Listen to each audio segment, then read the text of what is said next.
Tu te rappelles, on avait parlé au début, des fondamentaux de l'agile, des 4 valeurs.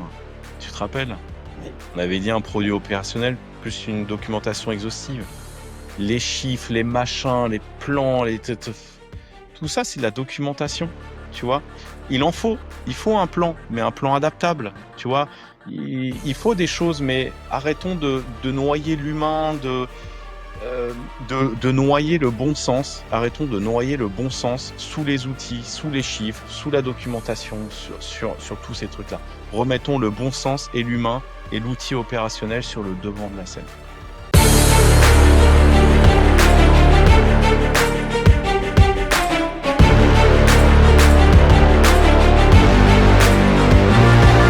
Bonjour à toutes et à tous et bienvenue dans la chaîne de Unbullshit, la chaîne qui va mettre un terme au bullshit en informatique. Et aujourd'hui, nous allons adresser la troisième et dernière partie du sujet Scrum. Et toujours avec Jean-Christophe Pagès avec nous pour nous aider à simplifier tout ça. Bonjour Jean-Christophe, comment ça va aujourd'hui? Salut Rafik, ça va bien. Troisième fois qu'on se voit. Ouais, franchement, merci beaucoup parce que c'est toi qui as proposé ça au départ. Je te remercie beaucoup et ça va servir, j'en suis sûr et certain, à la communauté pour démystifier un peu tout ce qui est Scrum et ne plus en parler. J'espère. Ça me fait plaisir. Mais tu vois, c'est un sujet copieux quand même. Ouais, C'est très ouais, copieux. ouais. Et on n'aura pas tout adressé malheureusement, mais on aura adressé le principal en fait. Donc on va attaquer. Allez, c'est parti.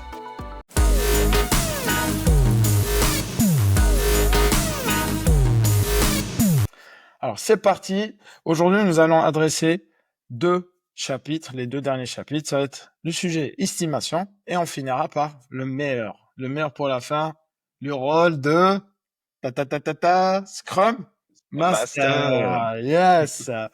Alors, pour le chapitre estimation, Jean-Christophe, du coup, les Je te estimations. vois déjà rire avant de poser la question. Moi, ça m'inquiète, ça. Si tu euh, rigoles avant de poser la question, Rafik, je te connais.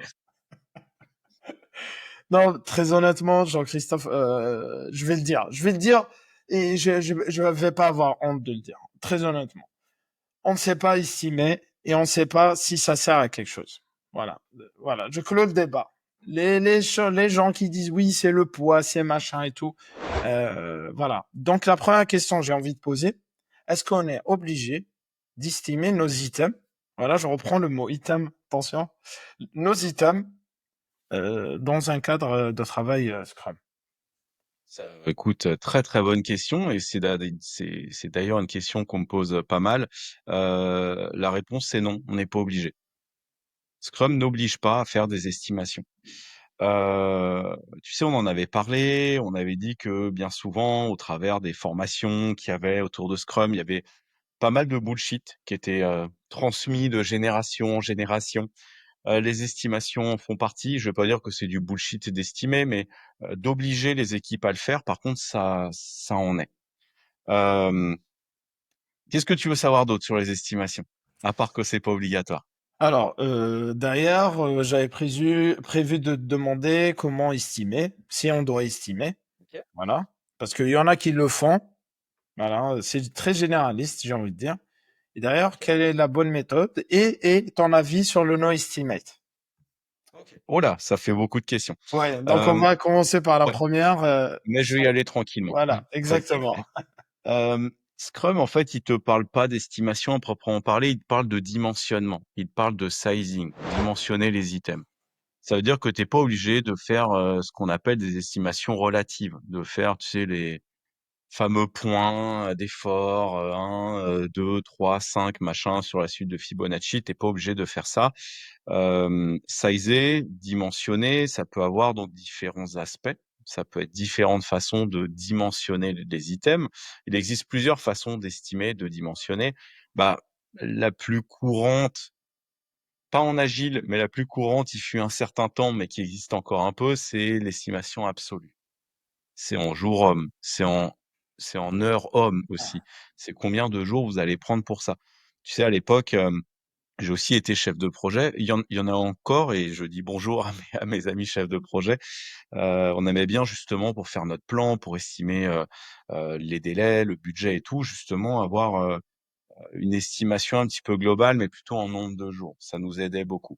Maintenant, en agile, on évite justement de faire ça. On va avoir comme des équipes qui vont être autogérées, heu, des équipes qui vont justement travailler une solution par elles-mêmes. On va éviter de les embêter avec des espèces d'estimations, engagements, à leur demander des jours hommes et autres. Donc il y a eu les estimations relatives, donc c'est ce qui est le plus couramment utilisé, que tu as dû certainement utiliser, c'est les points, les story points sur la suite de Oui, Fibonacci. beaucoup Donc même. on part du principe que c'est des estimations un peu relatives, où on dit que 1, c'est vraiment tout petit, ça requiert peu d'efforts, il y a peu de dépendance, il y a peu de risques, et cetera. Et 8, 13, 21, il y a des équipes qui vont un petit peu plus loin. C'est des gros trucs, ou alors il y a beaucoup d'incertitudes, ou alors il y a beaucoup de dépendance, ou alors il y a beaucoup de risques, ou alors tout ça à la fois, ou ça requiert beaucoup d'efforts, peu importe. Et donc ça lance aussi des discussions dans l'équipe, tu vois? Ça parle aussi de planning poker, tu sais, ces fameux pokers où tu poses sur la table une carte 1, 2, 3, 5, Oui, machin. Bref, c'est ce qu'on appelle des estimations relatives. Ça marche plutôt bien, mais on est basé, principalement sur, des estimations, quoi. Oui, des estimations basées sur des estimations, c'est logique, mais on est basé vraiment sur du pur relatif. Donc ça marche. Tu peux avoir aussi d'autres façons de sizer, tu sais, avec les tailles de t-shirt. Du S, du M, du L, et cetera. Tu peux aussi avoir des tailles d'animaux. Est-ce que c'est une souris? Est-ce que c'est un chat? Est-ce que c'est un éléphant? Bref, les équipes ont beaucoup d'imagination et c'est très bien, tant mieux. Et en plus, ça évite justement de commencer à discuter points, à commencer à et puis on en parlera après. Commencer à parler vélocité, la fameuse vélocité, tu sais, que les managers aiment bien comparer en équipe et que certains un petit peu toxiques peuvent taper sur des équipes parce qu'elles vont pas assez vite. S'en fout, vous livrez de la valeur, mais vous allez pas assez vite, on vous tape dessus. Bref. Et il y a encore 2 autres sortes d'estimations, et ça va répondre à l'une de tes autres questions. Il y a effectivement le no estimate et il y a aussi les estimations qui ne sont plus vraiment des estimations, mais basées sur des flows métriques. Parlons du no estimate. Le no estimate, c'est simple, c'est on estime plus du tout. D'accord? Est-ce que cet item rentre dans le sprint, oui ou non? Terminé. Il y a plus besoin d'estimer, on est vraiment sur des équipes qui sont très, très matures et tant mieux. Franchement, des équipes qui sont matures, qui arrêtent d'estimer, bravo, tant mieux. Hem, Moi, ce que j'aime, c'est un petit cran en dessous du no estimate puisque toutes les équipes sont pas super matures. C'est ce qu'on appelle l'estimation sur les flows métriques. Et là, on peut prendre un petit moment pour en parler. C'est rapide. Justement, moi, les équipes, pour les emmener vers un petit peu plus d'efficacité, de rythme soutenable, et cetera et garder leur focus, je les emmène, moi, vers la gestion active du flux de travail. Ça veut dire, bon, en gros, je le fais vraiment grosse maille, on va appliquer des pratiques Kanban, des pratiques Lean dans du Scrum. Donc, c'est-à-dire qu'on va limiter notre WIP, on va faire attention à l'âge des items et on va suivre des métriques de flux. Des métriques de flux comme par exemple le temps de cycle, donc le temps que prend un item à traverser le système, l'âge de l'item, donc mon item a quel âge aujourd'hui, à partir du moment où il a été lancé, donc de to do à développement, jusqu'à aujourd'hui, quel âge il a. Donc on va faire attention à ce que l'item vieillisse pas trop. On va faire attention au WIP, donc le fameux work in progress, le nombre d'éléments qu'il y a dans le système à un moment donné, faut pas que ce soit trop chargé. Et puis notre débit. Notre débit, donc effectivement, le nombre d'items qu'on termine sur un laps de temps. À partir de ces 4 flows métriques qu'on va suivre, on va pouvoir, à partir du cycle time, déduire un SLE, un service level expectation, donc une attente de niveau de service. On peut le traduire comme ça. Je te donne un exemple, Rafik. L'équipe a 85 de probabilité de terminer un item en 5 jours ou moins. C'est un SLE. C'est basé sur de l'historique. C'est basé sur du vrai. D'accord? Et donc, à partir de là, l'équipe est capable de dire: OK, tel item qui va rentrer dans le sprint, est-ce qu'il rentre dans notre SLE, oui ou non? Est-ce qu'à votre avis, cet item peut être fait en 5 jours ou moins, oui ou non? D'accord? Ah, Et puis en connaissant ton débit, tu sais que ton débit, bah, basé sur l'historique, ton équipe a l'habitude de terminer, je te dis une bêtise, 10 items par sprint. D'accord? Alors après, tu vas me dire, ouais, mais ça peut changer. Bah, en fait, comme on stabilise le système, en faisant attention à notre whip, en faisant gaffe à l'âge des items et d'autres choses aussi auxquelles on fera attention, en stabilisant ton système, en fait, ton passé, tu essayes de le reproduire dans le futur. Et normalement, ça marche assez bien. Donc, ce qui fait que normalement, ton débit est plutôt stable. Une équipe arrive à sortir à peu près 5 items par sprint, enfin 10 items par sprint, on a dit pour l'exemple.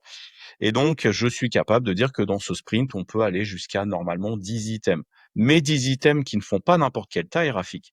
10 items qui sont faisables en 5 jours ou moins. C'est notre SLE. ok. D'accord? Et à partir de là, on est plutôt sur des estimations qui sont basées sur un historique. Donc, on est sur du concret, on est sur du réel. Et ce passé, on va essayer de faire en sorte que ça continue dans le futur en stabilisant notre système pour être beaucoup plus prédictif. Et ça, en fait, ça fait sortir les équipes des estimations.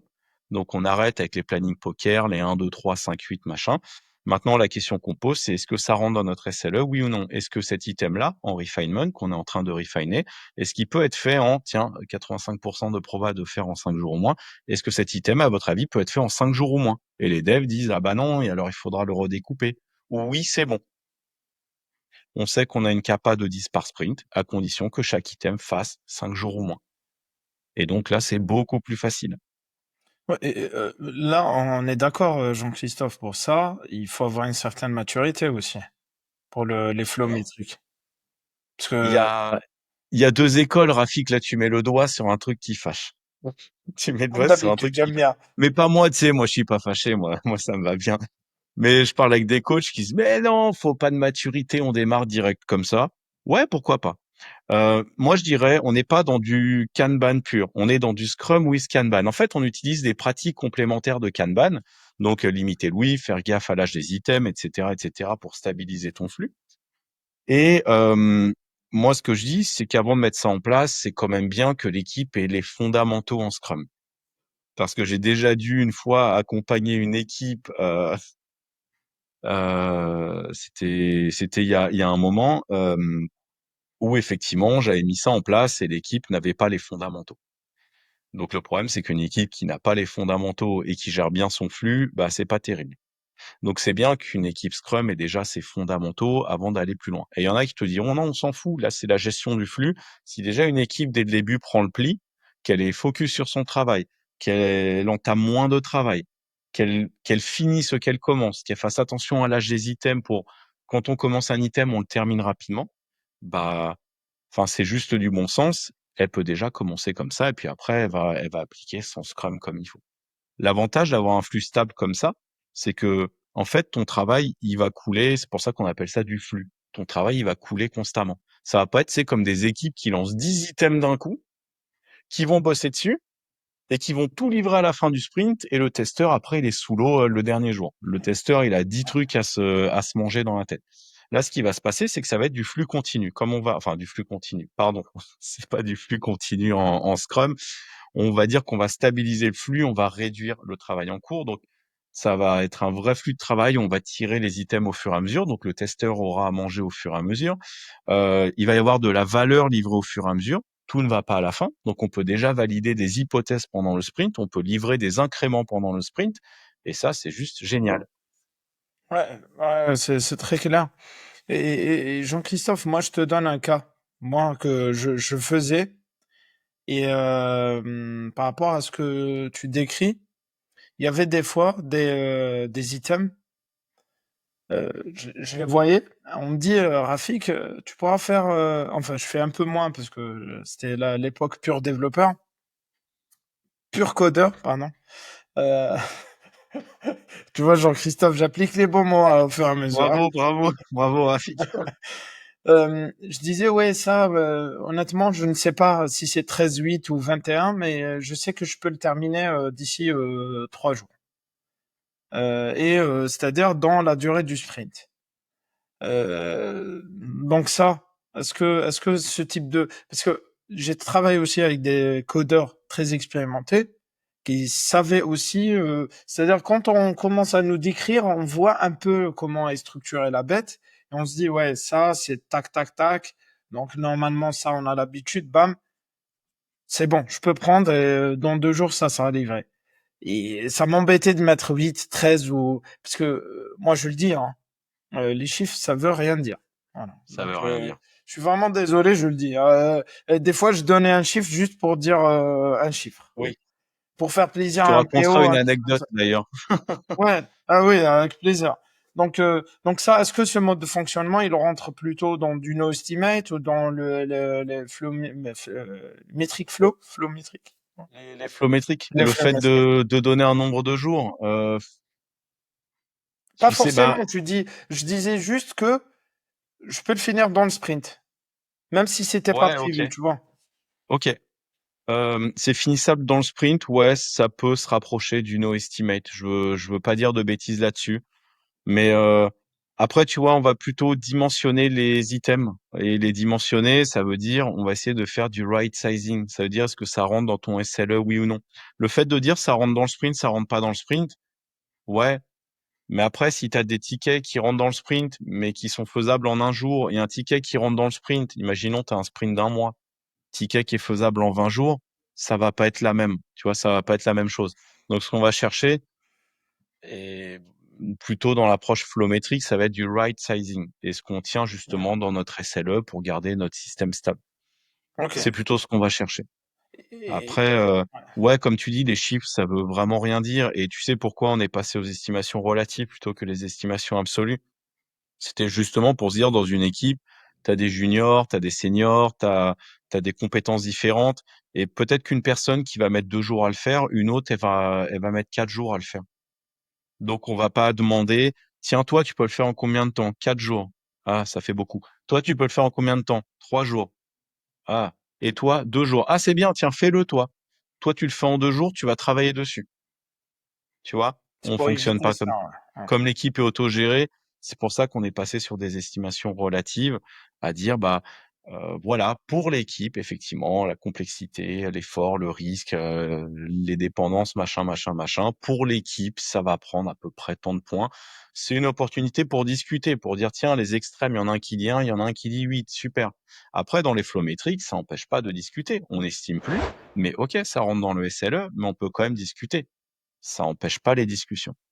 Et puis, tu sais, j'aime beaucoup quand tu as dit, c'est que des chiffres. Quand j'étais PO il y a quelques années, je me suis retrouvé, chez un client où, contractuellement, l'équipe devait faire un certain nombre de points de vélocité par sprint. C'était contractuel avec mon ESN. Il fallait que l'équipe livre au moins 25 points de vélocité par sprint. À ton avis, j'ai fait quoi? Ah, tu leur as dit no way? Ouais, j'aurais pu, j'aurais pu. Non, non, c'est que j'ai déjà essayé de discuter. J'aurais dit: «Vous savez, la valeur, enfin, c'est pas la vélocité, hein. Moi, je suis PO, je suis là pour résoudre des problèmes, je suis là pour répondre à des problèmes de clients, je suis là pour que, bah, notre équipe, réponde à des problèmes, des utilisateurs. Je suis pas là pour qu'on travaille vite, vite, vite, vite, vite, vite et mal. Parce que vite et mal, bah, la qualité, il y en aura pas. La valeur, on peut travailler vite, faire beaucoup de choses et livrer énormément de features sur le marché qui vont servir à rien. Et là, je peux te dire que ton coût total de possession, ton TCO, il va être vachement élevé. Et ça, c'est pas terrible. Donc, je me suis battu, moi, en interne avec le SN. J'ai dit, ah non, mais attendez, il y a peut-être des choses un petit peu plus intéressantes à aller mesurer. Notamment, tu sais, côté de l'evidence-based management, dans le BM, il y a des très, très belles métriques produits autour de la valeur, euh, autour du flux. Il y a des belles choses à mesurer, tu vois. Et bah, en fait, ils ont rien voulu savoir. Le contrat, c'était le contrat. Bah, on avait tellement les boules, on avait tellement la pression de livrer nos 25 points par sprint, je me suis dit: «Mais attends, 25 points, ça n'engage pas ça n'engage que nous. Vous savez quoi les gars? On va augmenter les estimations. Au lieu que ce soit 2, ça va être 3. Au lieu que ce soit 3, ça va être 5. Au lieu que ce soit 5, ça va être 8, et cetera». Ouais. Bah, je peux te dire qu'on livrait 40 points de vélocité chaque sprint. Ah, tout le monde était heureux. Tout le Ouais, monde était c'est heureux. dingue, ouais. Bah, ouais, ouais. Aucun intérêt. Mais bon, Ouais, perso, Je l'ai vécu aussi, hein. Donc, moi, j'ai vécu une phase où c'était des points de pénalité si on n'atteint pas une certaine capacité, enfin, une On certaine l'avait vélocité aussi. par semaine. Et ça, c'était. Moi, j'étais là. C'était il y a 7-8 ans. Je me suis dit, est-ce que c'est un film ou autre chose? Mais sinon, c'était la réalité. C'est que tu as des gens aujourd'hui, surtout là, t'as des, en fait, ils engagent des PMO et tout. Je ne sais pas. J'ai rien contre les PMO. Je respecte vraiment le job de PMO, de vrais jobs de D'ailleurs, PMO. on vous embrasse, les PMO, on vous embrasse. On vous embrasse, ouais, Embrassez aussi Rafik. Embrassez aussi. ouais, ouais, je vous embrasse beaucoup même, beaucoup plus que Pas Jean-Christophe. d'ennemis, je suis sûr. Donc, et ça, il tenait aux chiffres. En fait, il venait parler que de chiffres, chiffres, chiffres. Et je dis, la valeur, client, le client, on s'en fiche s'il est content, pas content, satisfait de ce qu'on lui file. Oui, on verra après. Bah non, je suis vraiment désolé, on est en train d'inverser les demandes et tout. Mais bon, après, le prestataire Et était tu vois, en gentil, fait, on est passé sur un autre truc.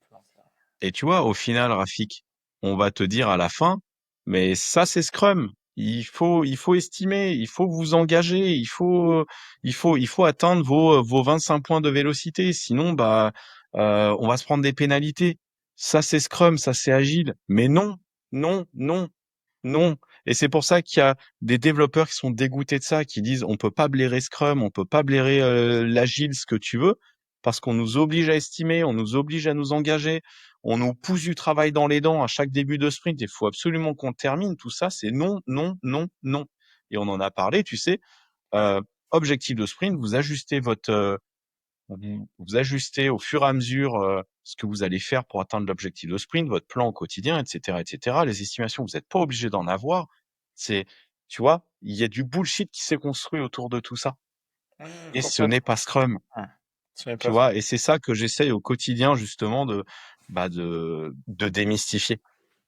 Oui, C'est de dire tout ce que vous croyez être Scrum ou l'agile, non, ce n'est pas ça.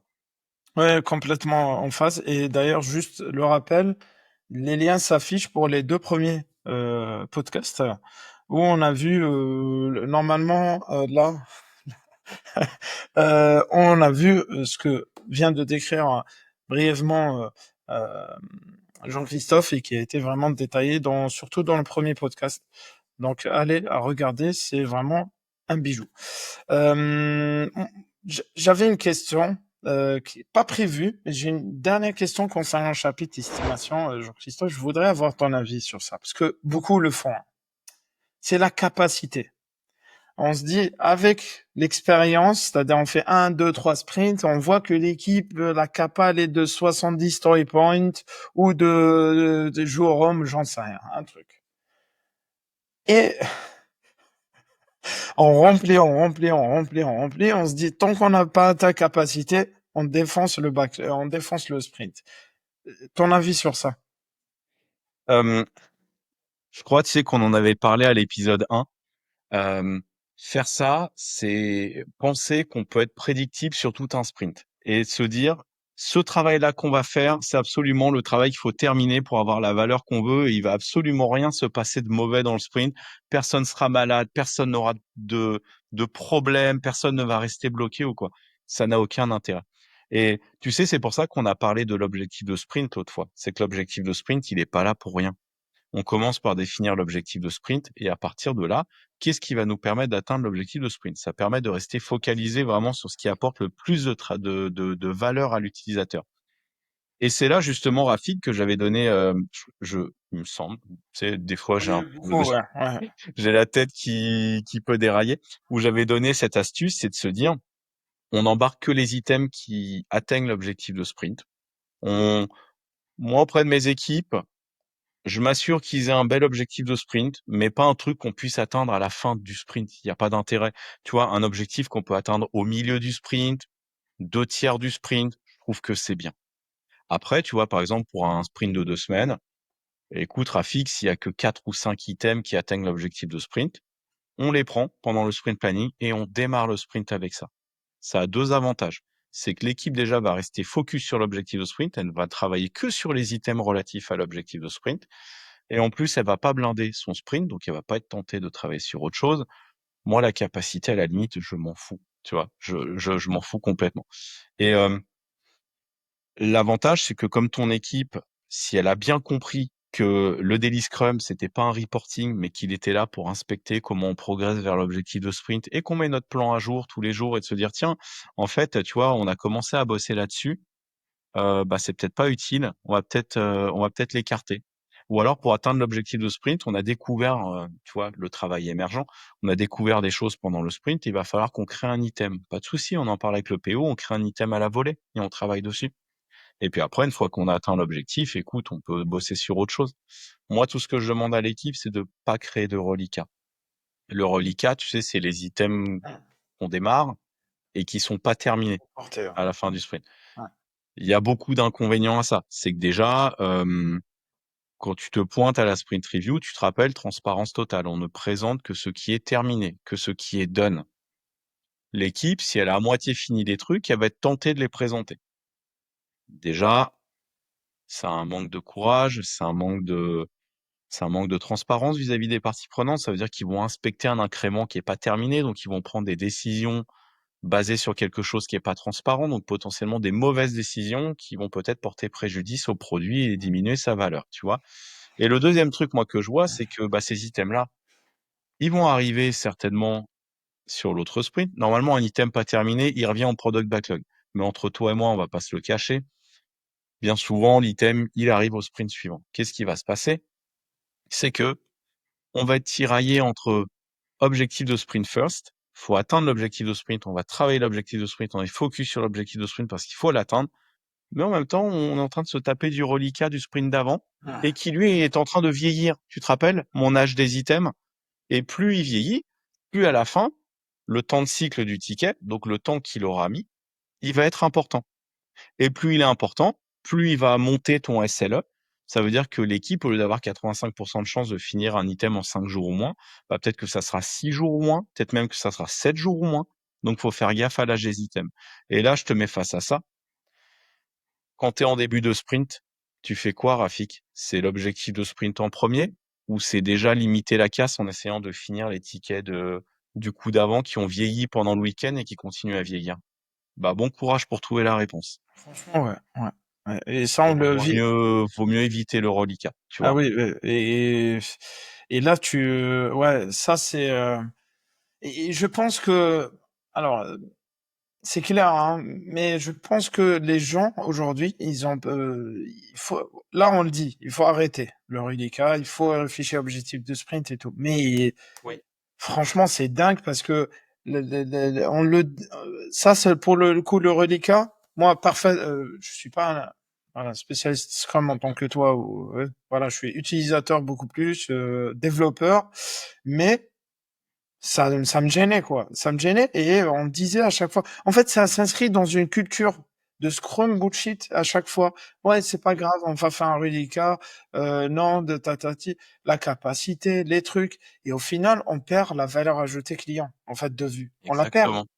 Franchement, moi, j'ai assisté à des comités projets, voilà, parce que les gens avaient besoin de ça, où des gens venaient avec un slide capacité globale de la version de 2 mois, Waouh. capacité in sprint, le nombre de développeurs, les trucs, et les gens passaient 1 heure, je te jure, 1 heure à se discuter les chiffres, les trucs, machin. Il y a moins 50, il y a plus. Oh. Et ils me disent, après, ton avis, Rafik. Franchement, par rapport aux chiffres, je fais confiance à lui. C'est ça. Et tu vois, Alors, Rafik, ça me regarde pas, c'est pas ma valeur ajoutée. Je suis, c'est voilà, ça. donc, Et tu te rappelles, on avait parlé au début des fondamentaux de l'agile, des 4 valeurs. Tu te rappelles? On avait dit un produit opérationnel plus une documentation exhaustive. Les chiffres, les machins, les plans, tout ça, c'est de la documentation, tu vois. Il en faut. Il faut un plan, mais un plan adaptable, tu vois. Il faut des choses, mais arrêtons de noyer l'humain, de noyer le bon sens. Arrêtons de noyer le bon sens sous les outils, sous les chiffres, sous la documentation, sur tous ces trucs-là. Remettons le bon sens et l'humain et l'outil opérationnel sur le devant de la scène. Ouais, Ça, complètement. tiens, tu vas pouvoir le garder pour le teaser. Ah, franchement, ouais. Ça, c'est pas mal, ça. M mais Ouais. tu vois ce que tu disais, c'est vraiment intéressant parce que le reliquat, les gens qui sont OK avec ça, c'est des gens qui sont habitués à fonctionner en mode feature factory.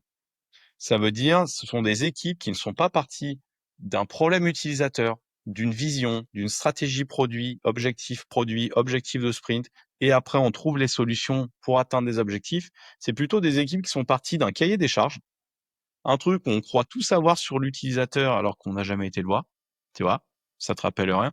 Le cahier des charges, on s'est dit: «Tiens, on va être agile, tu sais quoi? Notre cahier des charges, on va le découper en sprints. On va faire ça, ça, ça, ça, ça et ça le premier sprint, puis ça, ça, ça, ça, ça et ça le sprint 2. Ça te rappelle rien non plus, c'est les belles roadmaps, bien Ouais, figées, machin. ouais, Bref. Et puis, bah, en fait, les équipes n'ont pas d'objectif. On leur demande juste de se conformer et de faire tel item, tel item, tel item, tel item qu'il faut absolument finir pour ce sprint-là. Et elles sont comme dans une roue de hamster, ça veut dire qu'on leur demande pas de réfléchir, on leur demande pas de trouver des solutions, on leur dit de faire telle et telle et telle et telle tâche, et souvent c'est le PO slash chef de projet qui leur pousse ça dans les dents au sprint planning. Et les équipes n'ont rien à dire, tu vois. Et donc, bah, comme elles sont sous pression, bah, qu'est-ce qu'on fait? On essaye de finir absolument ce qu'on a commencé. Donc, bah, c'est pas grave s'il y a du reliquat, on va continuer au sprint prochain. Bah, en fait, Scrum, ça sert à rien dans ces conditions, puisqu'on est censé faire de l'inspect and adapt, créer un ou des incréments de valeur utile utilisables chaque sprint. Pour quoi faire? Pour relever la tête, pour inspecter, pour montrer aux utilisateurs, pour montrer aux stakeholders, avoir des feedbacks et puis ajuster. Mais là, quand on est dans une roue de hamster et qu'on déroule son cahier des charges découpé en sprint, déguisé sur de l'agile qui n'est pas de l'agile, bah, ça peut ouais, pas marcher. Et ouais, donc, le reliquat, ces équipes-là s'en foutent ouais, parce que ça n'a aucun intérêt, enfin, ça n'a aucun impact sur l'agilité. ouais, ouais. Ouais, complètement. Et on peut même dire c'est du cycle en V déguisé Oui. dans du Scrum. Il y en a qui le perçoivent et qui le vivent bien. Ils disent ouais, nous on fait du cycle en V en sprint. Ils sont ils s'auto, je te jure, hein, ils se disent oui, on fait ça et on est content. Ouais, il y a des consultants spécialisés qui vont proposer ça, qui vont proposer des modèles hybrides à des entreprises. Je Mais préfère ne moi, pas juger. Je vous embrasse, hein. Je veux pas me faire d'ennemis, mais j'y crois pas. Quand on met du traditionnel et de l'agile, bref, de l'hybride, c'est quasiment toujours le traditionnel qui gagne à la fin. Il enfonce l'agile.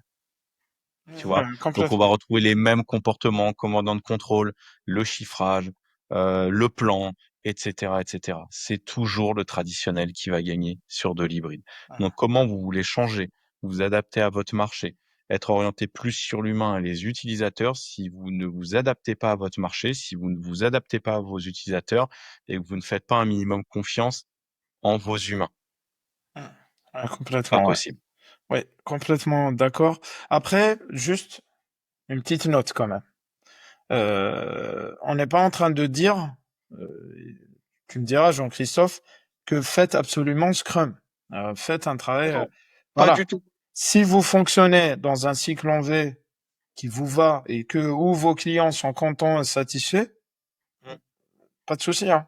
Donc, il faut pas Exactement. que ce podcast se transforme en anti-cycle en V, pro Scrum. Non, Ah on est ouais. là pour expliquer ce que c'est Scrum. Jean-Christophe, il est là pour nous aider.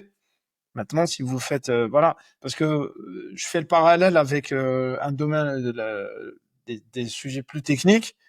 Moi, Bien sûr. sur LinkedIn surtout, j'attaque pas. Non, je vois des fois des publications où je commente, je donne mon avis. Après, c'est mon avis, je l'assume complètement. Où je vois des gens, ouais, aujourd'hui, si vous n'avez pas, par exemple, du GitLab, CI/CD pour faire du DevOps, c'est que vous êtes has-been, machin. Ah ouais, mais moi, je peux pas laisser passer ça, tu vois. Non, LinkedIn, non, il non, m'aime bah bien, il oui. me sort ce type de choses et Eh oui, tu vois, donc je commente, je dis exact. non, moi, je fais autre chose et ça me va très bien et je déroule très très bien. Ça veut dire quoi, du coup? Exactement. Tu vois, donc Mmh. on Et fait tu vois, j'ai selon. la clarté d'esprit, Rafik, moi, d'être très transparent avec mes clients et de leur dire: «Ça, franchement, vous embêtez pas à mettre, une surcouche Scrum, un cadre Scrum et tout, vous embêtez pas avec ça. Faites du beau waterfall, d'accord? Vous savez exactement ce que vous voulez. Pourquoi vous voulez le découper en sprint, machin? Bref, faites du beau waterfall, faites du beau cycle en V, c'est très bien. Il y a des projets qui vont être adaptés à ça, il y a des produits qui vont être adaptés plutôt à une approche agile. Il en faut pour tout le monde. Mais alors mixer les deux, bon, faites un choix, quoi. Ou alors allez récupérer des petites, comment dire, des petites choses à droite à gauche. Vous pouvez faire du beau cycle en V en vous appuyant sur les valeurs de l'agilité ou sur des principes agiles. Vous pouvez peut-être livrer plusieurs fois. Vous pouvez peut-être tester un petit peu plus souvent. Vous pouvez peut-être sortir un peu la tête, enfin le produit, la tête de l'eau, le montrer au client, essayer de récupérer un peu de feedback. Vous pouvez récupérer des choses comme ça. Mais s'il vous plaît, ne l'appelez pas Scrum. Ne dites pas que c'est agile ou que c'est Scrum. C'est inspiré d'eux, mais ce n'est pas. C'est tout. Ouais, ouais. Ouais, complètement clair. On va clôturer le chapitre estimation sur ça. Je pense que voilà, là, Jean-Christophe, tu nous as donné pas mal d'astuces, d'informations et de tips pour mieux gérer notre évolution de développement de produits orienté client, business. Voilà. Le truc de la guéguerre des chiffres. Moi, j'ai raison, vous avez raison, tu as raison, non, 2 sprints, machin et tout. 1 mois, 3 mois, ça, il faut plus en parler, quoi. Donc, les chiffres Mmh. de côté, la valeur avant tout. Et maintenant, nous allons partir sur le rôle qui est censé aussi aider les équipes à mieux fonctionner par rapport, entre autres, des estimations, d'évolution du projet, de développement de produits et tout, les aider. Euh, et, et, euh, et aussi, on va adresser ce que tu as partagé aujourd'hui. On est aujourd'hui tournage 6 mars. Jean-Christophe va partager un article qu'on va aussi faire un clin d'œil à l'article sur LinkedIn. Donc, vous retrouvez comme d'habitude la description du profil, du lien vers le profil de Jean-Christophe. Il s'affiche dans la description plutôt. Et, euh, et allez voir l'article du 6 mars. Moi, j'ai beaucoup ri. Donc, allez, on va faire un jingle spécial pour le Scrum Master. T'es d'accord, Un Jean-Christophe? jingle, Ouais, carrément un jingle Scrum un Master. jingle Scrum Là, Master. franchement, tu mets bien, Rafik. Allez, jingle.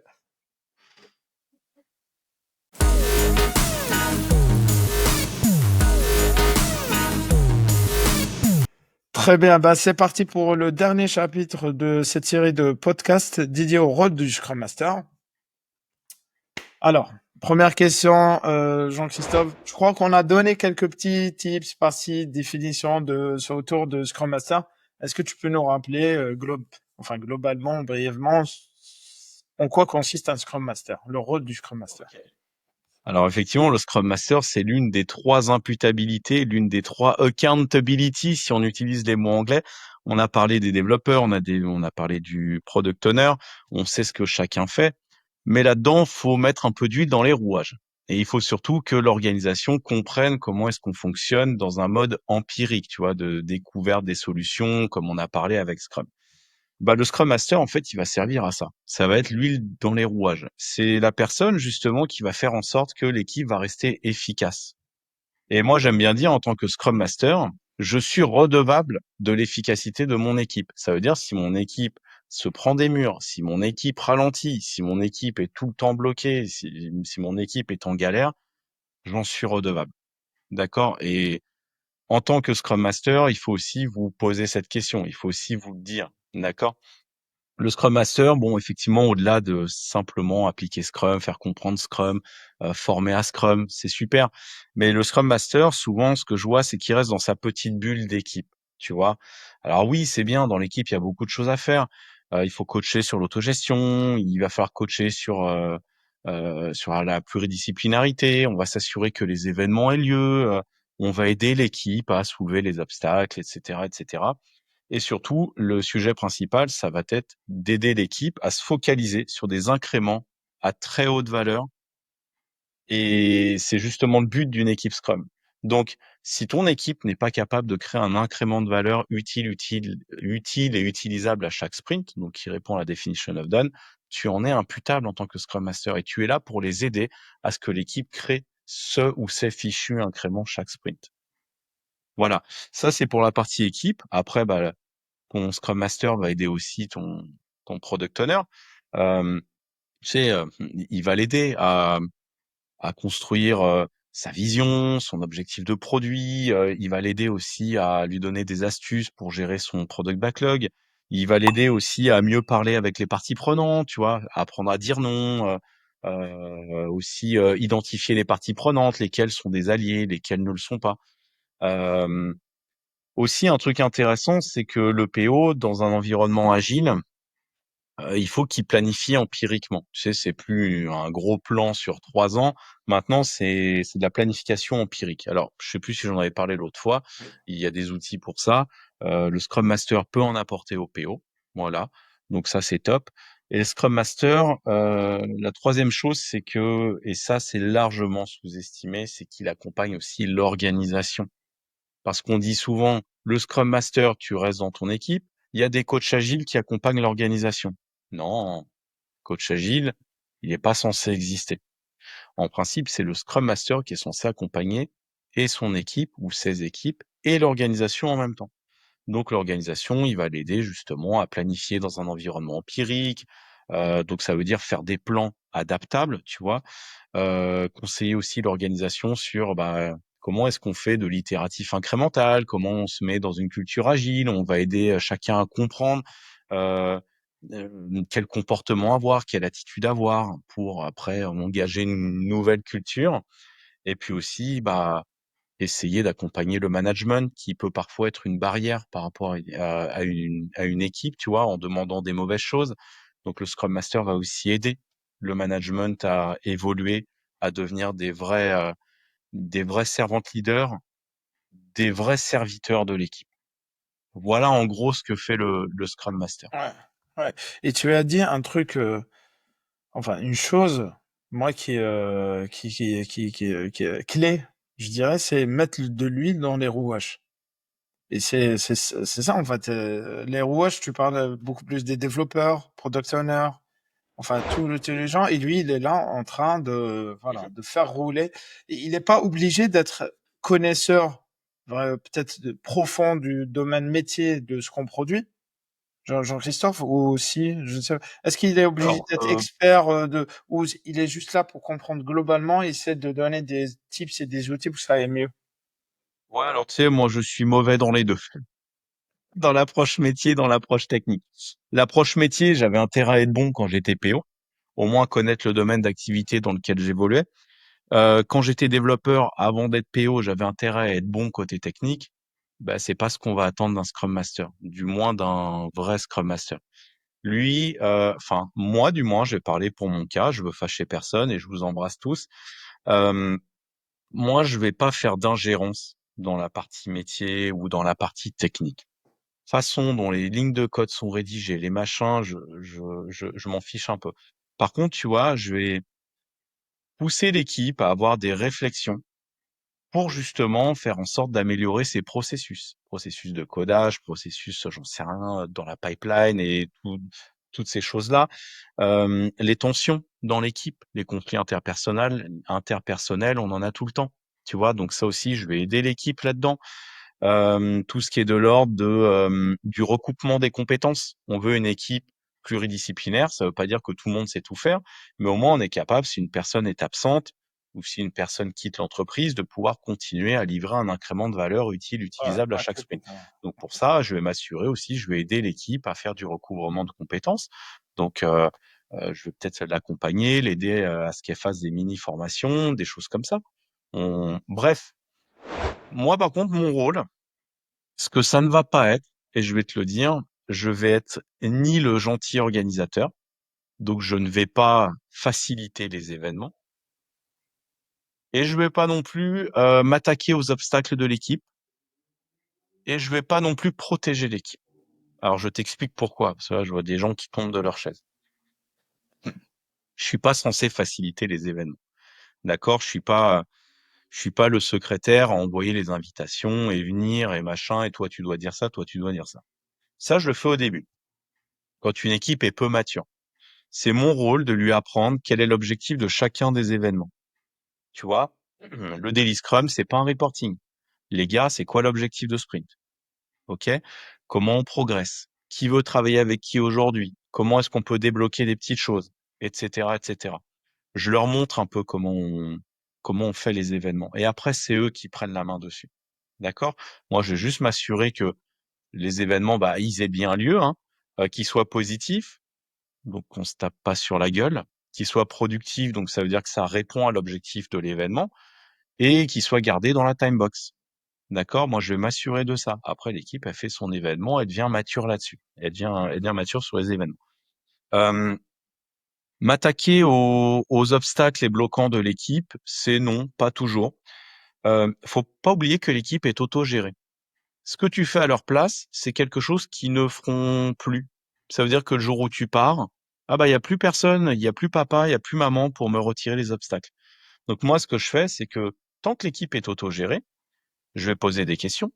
Je vais leur dire, tiens, ok, on a tel bloquant, est-ce que vous avez déjà essayé par vous-même de le débloquer? Parce que des fois, l'équipe lève la main, tu peux débloquer ça pour nous?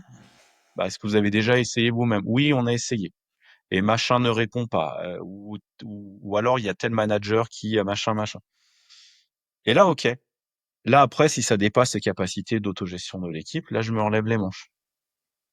Mais des fois en mode bulldog, hein. Des fois je vais pas lâcher. Je vais faire en sorte que mon équipe puisse rouler à nouveau. Donc moi je vais aller débloquer des obstacles, je vais aller m'aider des managers, je vais aller m'aider des parties prenantes. Je peux même appuyer sur le PO s'il y a des messages à passer aux parties prenantes, tu vois. Mais je vais déjà laisser l'équipe s'autogérer avant. Je vais pas faire à sa place. Et après je fais si vraiment elle peut pas. Moi, par contre, effectivement, tout ce qui va être de l'ordre du conflit interpersonnel, ce qui va être de l'ordre de apporter de l'efficacité à l'équipe. Tu te rappelles les flow métriques? Bah, les flow métriques, moi, je vais former l'équipe à ça, je vais les suivre, je vais les accompagner. Je vais aussi garantir qu'ils comprennent le cadre de travail Scrum. Je vais garantir que, effectivement, les événements ils les comprennent. Je vais garantir qu'ils vont livrer au moins un incrément de valeur utile, utilisable à chaque sprint, au moins un. Je vais m'assurer que mon PO soit bien orienté sur les utilisateurs, sur leurs problématiques. Donc, je vais travailler avec lui. Je vais lui donner des techniques. Je vais m'asseoir à côté de lui. Je vais m'asseoir aussi à côté des stakeholders. Je vais m'asseoir aussi à côté des managers. Moi, mes journées, elles sont blindées. Elles sont remplies et pas 100% occupation. Hein, pas, je suis occupé pour être occupé. Mes journées sont vraiment remplies entre mon équipe, les managers, les parties prenantes, le product owner et d'autres personnes qu'il faut accompagner. Voilà. Ouais, extrêmement clair, Jean-Christophe. Après, voilà, du coup, par rapport à ce que tu dis, déléguer, moi, ça fait partie, ça me rappelle le rôle de leader, hein. Donc, déléguer, Exactement. suivre, analyser, intervenir ses besoins, c'est du leadership. Donc, ça revient à ça aussi, hein. Donc, c'est des réflexes de leadership que un Scrum Master doit aussi avoir. Parce que moi, j'ai Absolument. vécu avec des Scrum Masters qui aiment bien aussi le contrôle. Et pour moi, on est en termes de boss attitude que leader. Voilà. Donc ça, il faut le truc de. J'aime bien l'image. Il y a une image où le truc, voilà, on tape avec je sais plus quoi, et le truc où il tire. Donc pour moi, il doit être plus leader en tir, et on facilite des choses et on avance ensemble et on analyse et ainsi de suite. Donc Ça, c'est ça, extrêmement intéressant ce que tu dis parce que nous, en fait, en tant que Scrum Master, on est des leaders naturels. Je n'aime pas trop ce mot, leader naturel, ça fait un peu prétentieux. Mais en fait, on est des leaders parce qu'on montre l'exemple et qu'on aide notre équipe et qu'elle voit des résultats derrière. Euh, Ton manager, il a un ascendant hiérarchique. D'accord? Tu sais que il a le droit de vie ou de mort sur toi. Voilà. Bref, c'est ton manager. Tu suis ce qu'il dit. Et puis voilà. Euh, un leader, enfin, je vous embrasse les managers. Vous n'êtes pas tous comme ça. Loin de là, mais je dis juste que l'ascendant hiérarchique, ça aide justement quand il y a des prises de décision. Un Scrum Master qui dit à une équipe, tiens, on va faire ça, l'équipe, elle peut l'envoyer bouler. T'es pas notre chef, voilà. Donc nous, il faut qu'on trouve les mots, les arguments, qu'on démontre toujours le sens à l'équipe. Et donc, on est des leaders que l'équipe va suivre, non pas parce qu'on a un ascendant hiérarchique sur elle, mais parce que justement, l'équipe va avoir besoin de nous. Elle va avoir besoin de nous parce que justement, quand une équipe ralentit pour travailler, a toujours des interruptions, quand elle se fait embêter par un manager, quand il se passe tout un tas de choses, quand par exemple les responsabilités sont pas claires avec des experts, quand je sais pas, les délégations entre le manager et l'équipe, c'est pas clair. Quand il y a des attendus qui sont pas clairs inter-équipe, tout ça, tu vois, je vais venir et je vais être, comme tu disais, de l'huile dans les rouages. Moi, je vais proposer des ateliers de travail, des trucs hyper impactants, des frappes chirurgicales, tu vois, où derrière, il y a de l'impact, il y a du résultat, ça débloque l'équipe. L'équipe est heureuse et elle dit au quotidien, le Scrum Master, il est utile. On en a rarement eu un comme ça et on veut le garder, tu vois. Très bien. Ça, c'est un Scrum Master qui a de l'impact. Très bien. C'est Celui pas qui mal. vient juste aux événements pour dire j'anime les événements et qui fait ça toute la semaine, j'en ai vu. Je vous embrasse. Ouais. Un peu moins fort que les autres, mais c'est pas votre rôle. Je trouve qu'on embrasse beaucoup de monde aujourd'hui, Mais Jean-Christophe. oui, il faut du gab. Alors, oui, donc ça c'est extrêmement clair. Maintenant, prochaine question concernant le rôle du Scrum Master, c'est est-ce que ça doit être un rôle à temps plein? Est-ce que, autrement dit, un développeur peut avoir ce rôle de, un codeur peut avoir ce rôle à mi-temps et avoir son rôle de codeur ou le testeur ou le designer ou ou un développeur en général? Ou ça doit être vraiment un temps plein et terminé, quoi. Écoute, c'est pas interdit. C'est pas interdit. Par contre, tu sais, je reviens encore à la valeur de Scrum qui s'appelle le focus. Euh, c'est difficile d'être focalisé vraiment sur ta responsabilité, sur tes responsabilités de ton rôle, si t'en fais deux à la fois. Parce que, mine de rien, ça a beau être des imputabilités, des responsabilités, on s'est professionnalisé. Un développeur, il va te dire, OK, je suis un développeur de valeur, mais moi, je me suis professionnalisé dans le codage, etc., etc. Voilà. Un PO, il s'est aussi professionnalisé dans la gestion de produits, dans le product management. On pense souvent que le Scrum Master, c'est un clown, mais nous, on s'est vachement professionnalisé aussi dans la facilitation, la résolution de problèmes, la résolution de conflits, mener des ateliers, inventer des ateliers, débloquer des choses. Euh, on s'est vachement professionnalisé aussi là-dessus. Donc, croire que le Scrum Master, c'est juste venir aux événements et blablater, et j'en connais, hein, il y en a qui sont comme ça, et il y a beaucoup de développeurs qui pensent à tort que le Scrum Master, c'est juste ça. Et qui disent, bah, c'est bon, le rôle, on peut le faire entre nous. C'est une mauvaise compréhension, tu Ouais. vois. Et puis, c'est pareil. Le jour où tu as un conflit dans l'équipe, t'es développeur et en même temps, tu as la casquette Scrum Master. Il y a comme un conflit d'intérêts. Ouais. Tu vois, il y a Ouais. un conflit d'intérêts. Et puis à un moment, le Scrum Master lui sort la tête de l'eau. Il a le temps d'aller voir l'organisation, les managers, d'enlever des obstacles organisationnels, parce que tous les trucs qui vous prennent la tête, là, les gros processus organisationnels, bah c'est nous qui nous y collons. C'est nous qui avons la chance d'aller travailler avec les managers, faire des gros ateliers pour débloquer des processus, vous simplifier la vie. Est-ce que le développeur va avoir le temps de faire ça, en plus de son taf au quotidien? Très bien. Je sais pas, j'ai pas la réponse. Ouais. Mais en tout cas, gardons le focus. Et moi, je te dis, honnêtement, avec une équipe, j'ai de quoi faire à temps plein. Très honnêtement.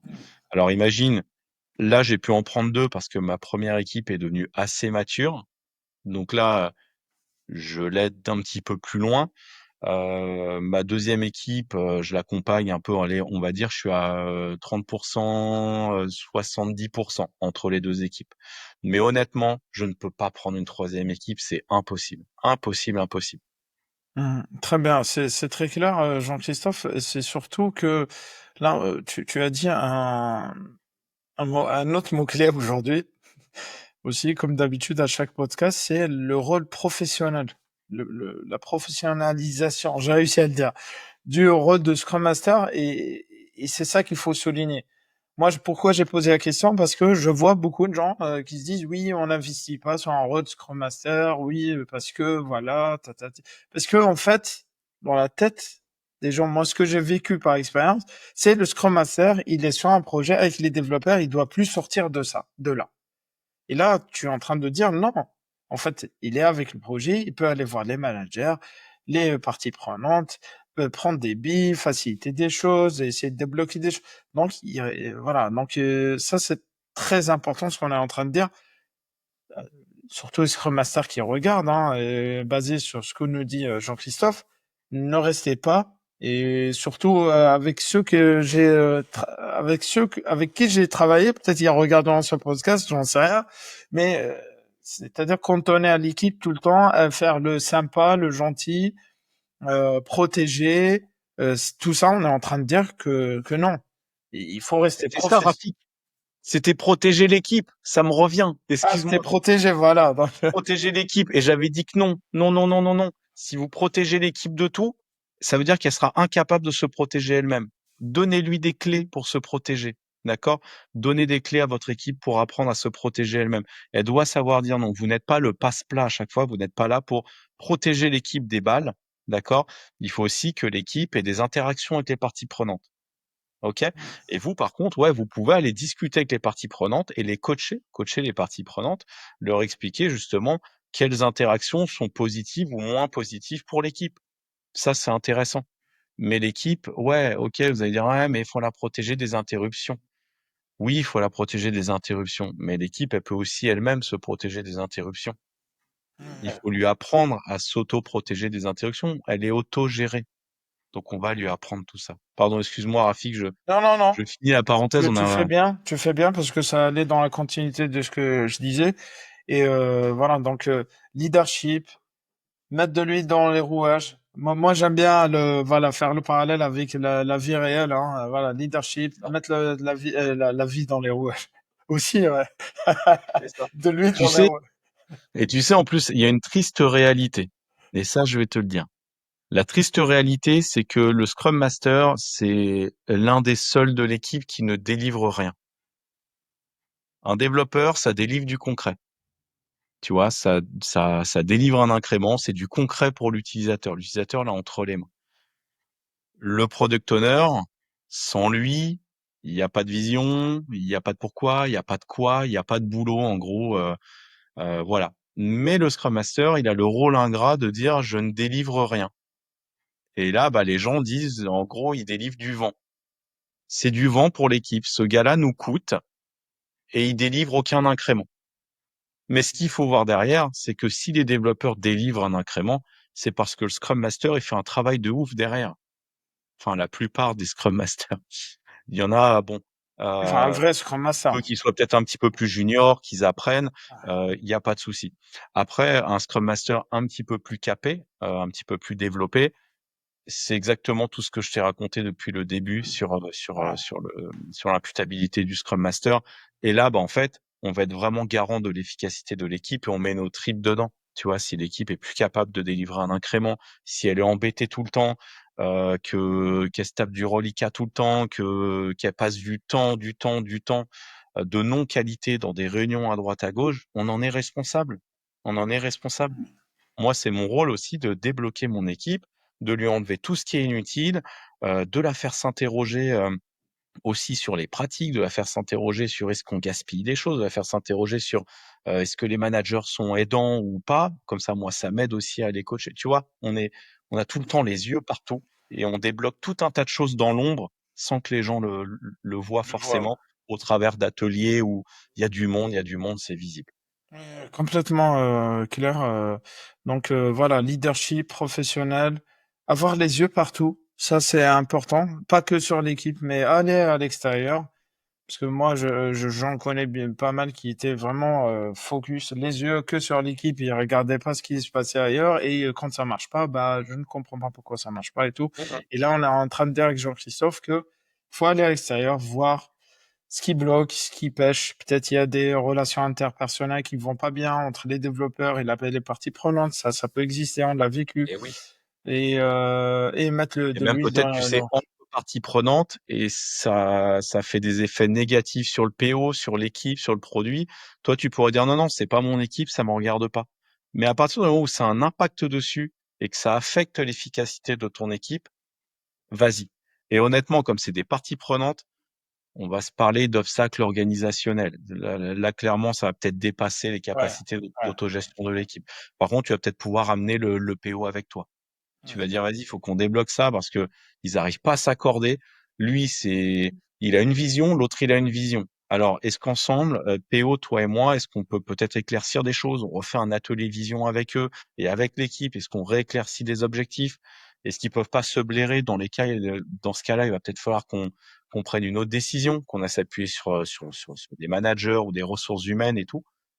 Tu vois, on va vraiment débloquer tout type de situation.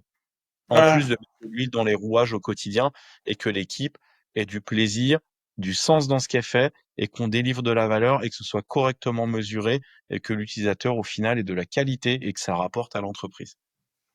Ouais, complètement, complètement clair parce qu'au final, il faut produire de la valeur. On le C'est rappelle. ça. Euh, Dernière question concernant ce chapitre et on aura clôturé la série des podcasts par ça. Il faut pas m'en J'aime pas vouloir. quand tu rigoles avant la question. Non, parce que aujourd'hui, je trouve que ça devient naturel qu'on fasse cohabiter un chef de projet et un Scrum Master. Et du coup, je voudrais bien ton avis. Comment ils peuvent cohabiter? Est-ce que ça se fait qu'ils cohabitent? Et comment ils peuvent cohabiter si c'est oui? Ok, c'est pour ça que tu Je rigolais. suis pas me moquer, hein, je suis vraiment désolé, mais Espèce de c'est quoi cette question de la fin?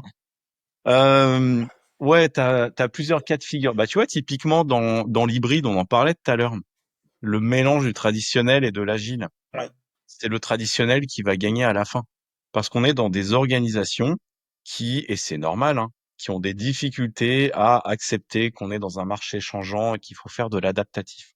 On est dans des organisations qui ont besoin de se rassurer avec des plans et du prédictif. Et le chef de projet, c'est un petit peu vu comme la personne qui va rassurer au travers de ses plans, au travers du prédictif. C'est quelqu'un qui va rassurer l'entreprise. C'est quelqu'un de très rationnel. En face, tu as des espèces de hippies pour des équipes Scrum qui parlent agile avec des termes complètement hippies et qui, eux, bah, te disent, bah non, faut s'adapter au quotidien, machin. Donc ça commence à faire hurler les sales, les finances et tout, parce que oh là là, mais notre budget, ils sont même pas foutus de, de nous arrêter un budget 3 ans à l'avance. Bref. Donc au final, c'est le prédictif qui va gagner, c'est le chef de projet qui va gagner parce qu'il va toujours montrer ses petits indicateurs, tableau de bord, est-ce qu'on respecte les délais, les budgets et tout, est-ce qu'on respecte le scope. Et on a vu que là, à un moment, entre le prédictif qui dit il faut qu'on respecte tel scope et l'adaptatif qui va dire bah non, on adapte le scope chaque sprint, chaque jour, à un moment, ça pète. Et je Il y l'ai a un vécu. problème, Ouais, ouais. tu vois. Par contre, il y a des cas où j'avais connu au Québec, on avait un chef de projet, des développeurs, et je suis arrivé là-dedans en tant que coach, tu vois. Euh, Ils ont mis un Scrum Master dans cette équipe. Alors l'objectif, c'était rendez cette équipe agile. Quel bel objectif. Il y a rien de chiffré, il y a rien d'impactant. Bref, écoute, hein, on fait ce qu'on peut. On était en ESN, on nous plaçait là, on faisait ce qu'on pouvait. Euh, et justement, bah, l'idée première, c'était de dire, tiens, est-ce que vous voulez vraiment être agile, vous avez vraiment envie, vous voulez vraiment vous adapter au changement? Bah, à un moment, il va peut-être falloir qu'on aille rencontrer des utilisateurs. Ouais, t'inquiète, je les connais. Ok, tant mieux. T'as une vision? Ah, non, non, non, non, j'ai un cahier des charges. Ok, ça va être embêtant. Ce ton cahier des charges, on va juste le suivre bêtement de A à Z pendant 2, 3 ans de développement. Et au final, ça va faire pchit parce que ce qui va sortir sur le marché, ça sera plus ce qui a été identifié au début. Donc, moi, j'ai suggéré qu'il y ait un PO dans cette équipe. Et finalement, c'était un développeur qui était, c'était un archi qui avait une très très bonne connaissance fonctionnelle. J'ai proposé qu'il passe PO. Il est passé PO. On a pris un Scrum Master de chez nous, de notre ESN, qui est venu dans l'équipe. Et donc là, tu vas me dire, ouais, mais comment le PO et le chef de projet cohabitent? Et pourquoi il y avait un chef de projet? Parce que je travaillais pour le gouvernement et euh, Ah, à l'époque est toujours d'actualité. Il y a le Conseil du Trésor qui a besoin d'avoir des remontées, du reporting sur comment est-ce qu'on dépense l'argent public, les budgets, l'argent public. Donc, il fallait un chef de projet qui fasse des remontées chaque mois au Conseil du Trésor. Voilà comment on dépense l'argent public. Voilà comment ça avance sa transformation. Eh bien, le chef de projet, simplement, j'ai fait passer partie prenante. Je lui ai dit, là, entre toi et le PO, vous êtes en train de jouer un double rôle de filer du boulot à l'équipe. Toi, tu vas demander où est-ce qu'on en est, etc., etc. Tu sais quoi? Tu vas arrêter d'être dans nos pattes. Tu vas arrêter de venir à tous les événements. Toi, ça va te dégager du temps incroyable et tu vas devenir un stakeholder. Ça veut dire tu vas continuer à travailler avec ton product owner, donc ton ancien développeur qui est passé product owner. Tu vas travailler avec lui au quotidien, tu vas collaborer avec lui au quotidien, vous allez travailler une vision produit, vous allez travailler une stratégie, vous allez travailler ce que tu veux. Tu as un budget, tant mieux, parle-en à ton PO, c'est très bien, échanger sur un budget, sur une roadmap, ce que tu veux. Mais par contre, tu vas venir au sprint review. Donc, à chaque fois, là, tes points de synchro tous les 2 jours que tu bloques à l'équipe, à dire à l'équipe, s'il vous plaît, faites-moi un point d'avancement sur les features, s'il vous plaît, faites-moi des réestimations. Ça, tu t'en occupes plus. Tu viens au sprint review. D'accord? L'équipe va te présenter un incrément de valeur utile, utilisable à toi et à d'autres parties prenantes. Tu vas donner ton feedback. Tu vas poser des questions sur par rapport à la roadmap, on en est où? Par rapport au budget, on le consomme comment? C'est exactement le bon endroit pour poser ces questions-là pendant la sprint review. Donc voilà ce qu'on a fait du chef de projet. Il est devenu partie prenante. Il venait au sprint review. Il travaillait aussi au quotidien avec le PO et il était plus dans les pattes de l'équipe. Excusez-moi, chef de projet, je vous adore, je vous embrasse, j'étais chef de projet. On embrasse tout le monde ce soir, Rafik. Euh, voilà. Mais oui, oui. Bref, vous vous embêtez beaucoup moins avec l'équipe. Le PO est là pour ça et vous travaillez avec lui. Très bien. Donc, on est en train de dire que il faut réfléchir à à une non, il faut pas les faire cohabiter. Si on n'a pas le choix, bah, on essaye de faire cohabiter au maximum parce que, voilà, comme tu En l'as bonne dit, intelligence, tu une vois, on bonne les fait intelligence, cohabiter ouais. et même collaborer en bonne intelligence. Ouais. Mais l'idée, ça, de partie prenante, je pense, ouais, elle est pas mal. Moi, je la prends, je note. Personnellement, je l'ai vécu plusieurs fois, et en fait, ça fighté, mais à mort. Donc, Oui. ça fighté et c'était à chaque fois des guerres d'ego, des guerres interpersonnelles sur euh, moi, il me faut les chiffres, il me faut ma roadmap, il me faut mes dates, et l'autre, il est là, mais je n'en sais rien ce qu'on va mettre demain. Donc, est-ce que tu dis adaptatif et l'autre, c'était? Adaptatif pour le L'adaptatif, Scrum et pour le chef ah de oui, le prédictif, ouais, et le prédictif, où prédictif. on Voilà. veut tout définir à l'avance. Voilà. Donc, il y avait un, il disait telle date, il faut qu'on fasse ça. Et l'autre, il dit, mais on n'est pas sûr. Et c'était tous les jours. Et ça, et on a délivré quand même, hein. Nous avions délivré, Et c'était oui. dingue. Mais peut-être qu'on pouvait peut-être délivrer plus efficacement avec une autre manière, dans celle que tu as citée, par exemple. Et on tire en moins la langue. Et tu sais, après, on va nous dire, ouais, mais le budget, machin, nanana, si vous faites plus du prédictif, on sait pas combien ça va coûter. Bah, une équipe, tu sais combien elle te coûte, tu sais combien te coûte chacun des développeurs, enfin, j'espère, tu sais combien tu les payes. Si c'est des freelances, c'est leur TJ, si c'est des salariés, tu connais leur salaire annuel. Tu sais combien te coûte une équipe à l'année. Tu sais combien te coûte une équipe sur un sprint. Imagine un sprint de 2 semaines, 10 jours ouvrés. J'en sais rien, une équipe qui a un TJ de 600 euros par jour, ils sont 10, ça fait 6 000. 6 000 par jour fois 10 jours, ça fait 60 000. Tu sais que sur un sprint, il coûte 60 000. Bah Ah, là, tu peux faire une espèce de financement itératif. Ça veut dire, tu peux dire, on va faire un MVP, financez-nous 10 sprints. 60 000 fois 10 sprints, 600 000. Est-ce que vous êtes prêt à mettre un billet de 600 000 sur la table et on travaille pendant 10 sprints? On va parler du budget à chaque sprint review. On va vous présenter l'incrément à chaque sprint review. On va récupérer des feedbacks à chaque sprint review et on lance un MVP. D'accord? Si ça marche, on continue, machin, machin, machin. Et après, en montrant du résultat, en montrant que ça marche, ils peuvent continuer à financer, à dire, OK, on finance encore 10 sprints. Ça, je l'ai déjà fait. Ou alors, si c'est vraiment un produit sur du long terme, tu finances à l'année. Tu sais très bien combien coûte une équipe à l'année. 10 personnes fois 600 euros fois nanana fois 220 jours ouvrés dans l'année. Tu sais combien te coûte une équipe. Donc voilà, ton budget, il est déjà fait. ah ben voilà, ouais. Et ton équipe, elle livre un maximum de valeur dans le temps qu'elle a. Et le périmètre, il est variable. Voilà, tout simplement. Tout simple. C'est tout Sans se simple en prendre fait. la tête, quoi. Tout est simple. Franchement, Bref, j'espère que ça va servir à toutes celles et ceux qui écoutent, surtout sur cette partie-là, parce que sur le Scrum Master, très honnêtement, moi, il y a 10 ans, je ne comprenais pas. Avec le temps, la lecture, les études, et surtout avec Jean-Christophe aujourd'hui, c'est un peu plus clair pour moi. Donc, j'espère que ça l'est pour vous. Euh, C'était ma dernière question, Jean-Christophe. Donc, promis, on se moque jamais, mais on rigolera plus avant les questions. Donc, ça clôture la série des 3 podcasts. Donc, je rappelle, hein, on a vu Scrum au global, définition. Ensuite, la deuxième partie, on s'est accentué un peu sur le backlog. Vous retrouvez là les liens qui s'affichent à nouveau, le backlog, product owner et tout. Et aujourd'hui, on a fini avec les estimations, qui est un item très important. Et on finit par le meilleur, on va dire, le rôle, l'un des rôles principaux dans un cadre de travail Scrum. Voilà, j'emploie les bons termes à nouveau. Et le Scrum Master. J'espère que vous avez aimé et adoré cette série de podcasts. Dites-le en commentaire, Et likez. kiffé. Franchement, dites-le, partagez, parlez autour de vous, parce que voilà, soutenez la chaîne, parce que voilà. Donc Jean-Christophe, il est venu sur son temps à lui pour donner énormément d'astuces qu'on ne trouve pas, honnêtement, on ne trouve pas ailleurs. Et la chaîne existe sur un temps dédié aussi. Donc partagez, parlez autour de vous. Jean-Christophe, un petit mot de la fin?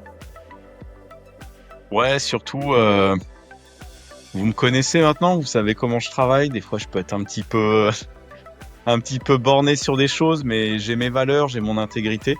Vous savez comment je travaille. Je suis freelance si vous avez besoin.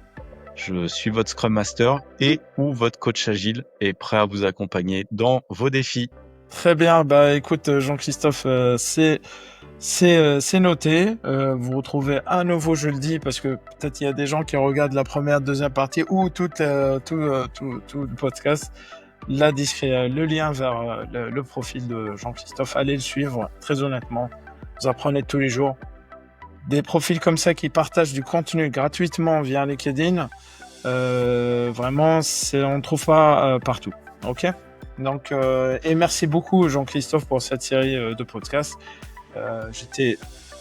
Ça m'a fait très plaisir de les faire avec toi, très honoré de te rencontrer aussi, puisque c'est ces podcasts-là qui nous ont fait rencontrer, on va dire. Donc n'hésite pas à venir dans le futur. Franchement, avec grand plaisir, si tu as des idées, des Grand sujets plaisir. à simplifier, démystifier, tu seras toujours le bienvenu. Et voilà, donc merci beaucoup. Merci pour cette opportunité, Rafik. C'était incroyable. T'es un gars incroyable. C'est super. Merci. Franchement, bravo. Et encore Merci. merci à toi. Merci beaucoup. Comme d'habitude, pour le mot de la fin, que la fin du bullshit en informatique commence. À bientôt. Salut.